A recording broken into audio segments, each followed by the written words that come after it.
शहर के एक निजी होटल में स्वतंत्रता संग्राम सेनानी उत्तराधिकारी संगठन चरण पादुका समिति और महर्षि विद्या मंदिर के द्वारा 16 अक्टूबर को दशहरा मिलन व सम्मान समारोह का आयोजन किया गया।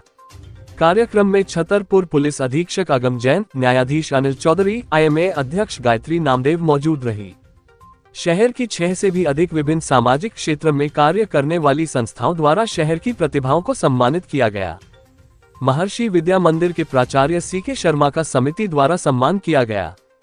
आपको बता दें कि महर्षि विद्या मंदिर के प्राचार्य CK शर्मा ने अपने जुनून और जज्बे के दम पर 6 दिन में 1500 किलोमीटर भारत से नेपाल तक साइकिलिंग की और वह कई बार साइकिलिंग प्रतियोगिता में भाग ले चुके हैं और कई किलोमीटर साइकिलिंग कर चुके हैं।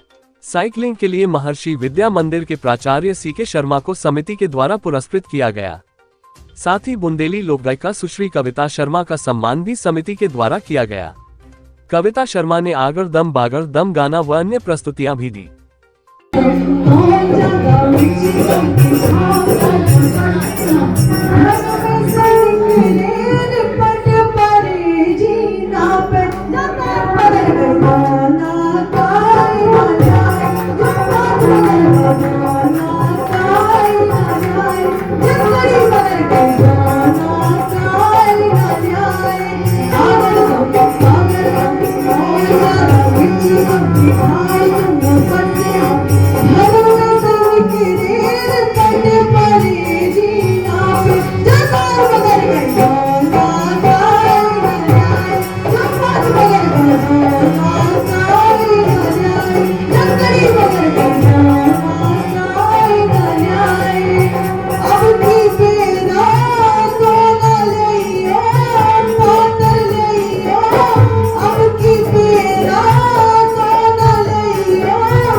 खारी के सुगर सुनार पैजना अजब बनी चर खारी के चरखारी के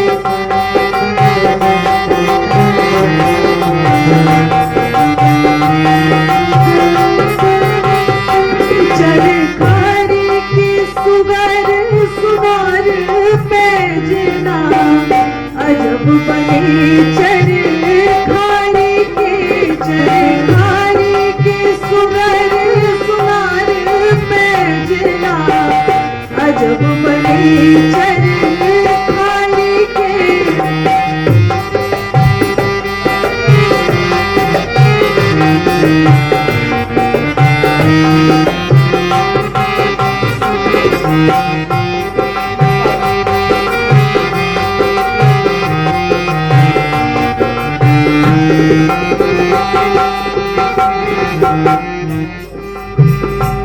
अरी कोना पैजना बनवाए, अरी कोना पैजना बनवाए, अरी कोना अरे हाँ अरी कोना पैजना बनवाए और कोना अरी कोना चुका देता पैजना अजब बने चले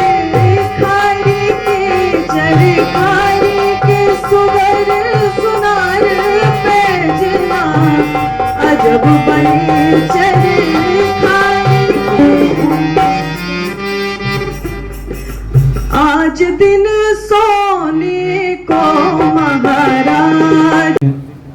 सभी को मैं धन्यवाद देना चाहूँगा और जो सम्मान किया गया वैसे कविता जी ज़्यादा सम्मान के योग्य हैं। सभी उनका जो संगीत है वो घर घर में जब जाता है तो मन को आनंदित करता है, एक सकारात्मक ऊर्जा लाता है और कहीं ना कहीं पर हमें प्रेरणा देता है कि हम आगे बढ़ें ये ज़्यादा चीज़ है, क्योंकि साइकिलिंग तो केवल एक व्यक्तिगत रूप में ज़्यादातर सहायक होती है और दूसरों को मोटिवेट करती है कि आप फिजिकल फिट रहें।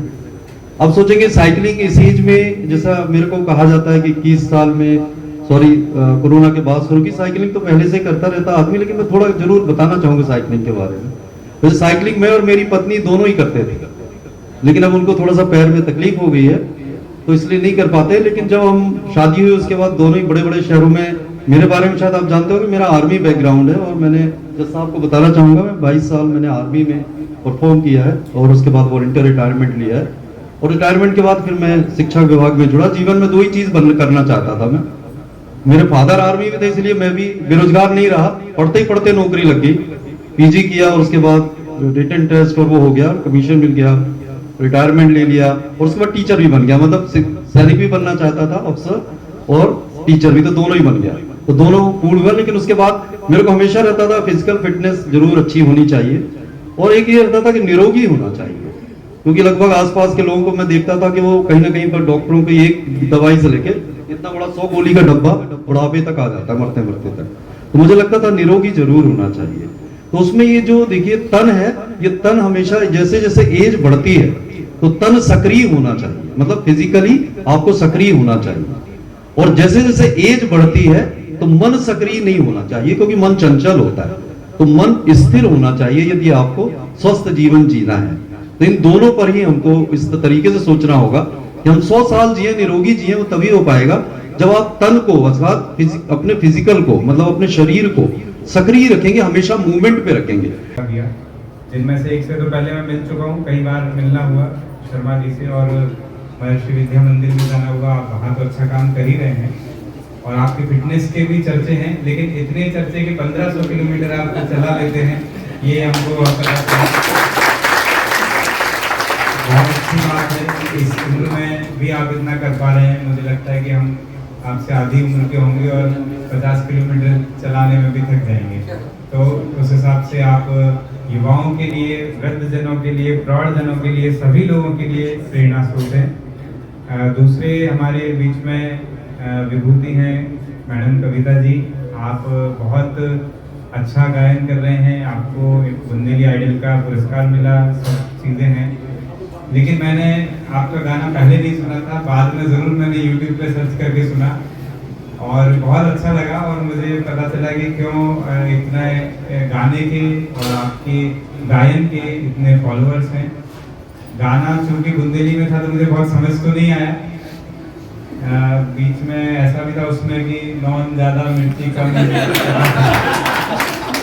तो मिर्ची कम इतना तो मैं कल समझ में आया, लेकिन बहुत चीज़ें मुझे समझ में नहीं आई। लेकिन एक यहाँ की संस्कृति है, और जिस प्रकार से भोजपुरी गाने, पहाड़ी गाने, हमारे यहाँ के राजस्थानी गाने, ये सब इतने प्रसिद्ध हैं, शादियों में, कार्यक्रमों में हर जगह गाए जाते हैं, उसी प्रकार से बुंदेली भजन या गाने क्यों नहीं गाए जा सकते। इस बात को आपने सिद्ध किया है और मुझे उम्मीद है कि आप आने वाले समय में बुंदेली परंपरा को और आगे ऊंचाइयों तक अवश्य पहुंचाएंगे। सभी आयोजकों का भी बहुत बहुत आभार कि आप लगातार, मैं देख रहा हूँ 1-2 महीने के गैप में कार्यक्रम करते रहते हैं, अच्छे कार्यक्रम करते हैं, समाज को, शहर को जोड़े रहते हैं। बहुत अच्छा, आप इसी प्रकार भी आगे कार्यक्रम करते रहें और हम ज़रूर कोशिश करेंगे कि आपके कार्यक्रम में सम्मिलित होते रहेंगे। धन्यवाद, जय हिंद।